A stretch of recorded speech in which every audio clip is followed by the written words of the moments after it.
Let me ask you a question, and this is a question addressed to the British government and to the United States government and to all the other Western powers out there.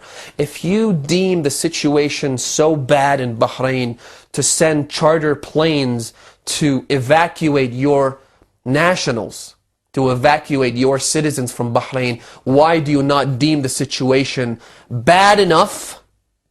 If it's that bad that you're evacuating your own people, why don't you deem it bad enough for you to issue a strong statement of condemnation?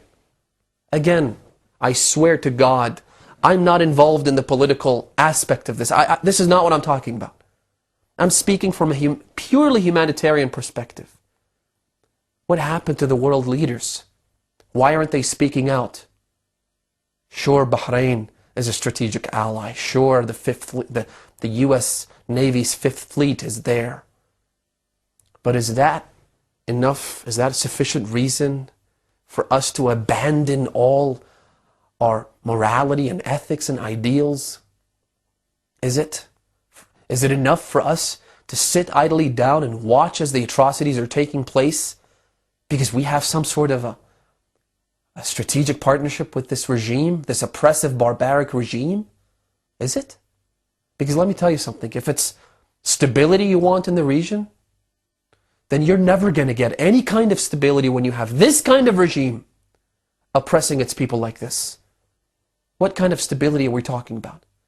You can't have stability when the rulers of the country are ruling their subjects with an iron fist, killing nurses and doctors, and kidnapping injured people from hospitals.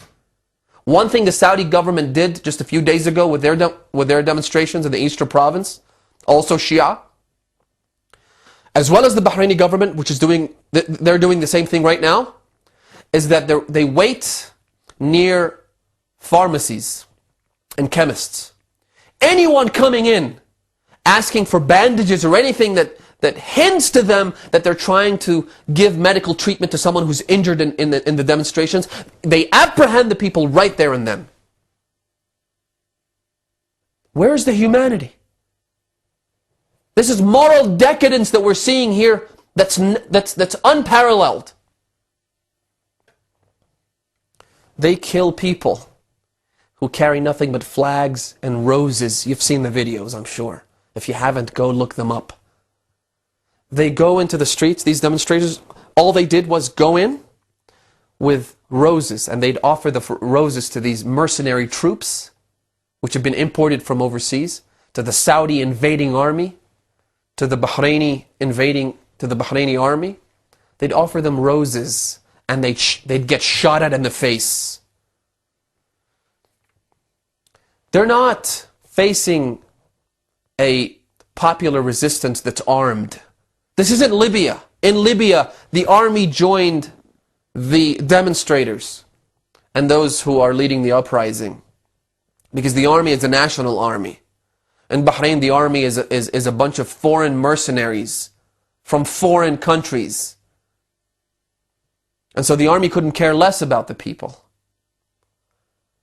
They're not facing an armed resistance. You see, let me tell you something. In Bahrain might be difficult to find guns to fight with, but what's not difficult is carrying a knife. You can carry a knife, you could carry a baton, you could carry a stick, you could carry something to defend yourself with. The people of Bahrain didn't even do that. They carried nothing but roses and flags. Not just that, and yet they were shot at, and yet they were killed. And yet they had helicopters, choppers flying overhead, shooting down. Not only that, they began shooting at people who had taken their clothes off. People who had stripped naked. They had taken their top off. Why do you think they would do that? To show that I have nothing with me. I have nothing on me. All I carry is my chest and my head. You want to take that? Go ahead. That's the message they're conveying. And they're raising their hands and calling out, Silmiyyah, peaceful, peaceful.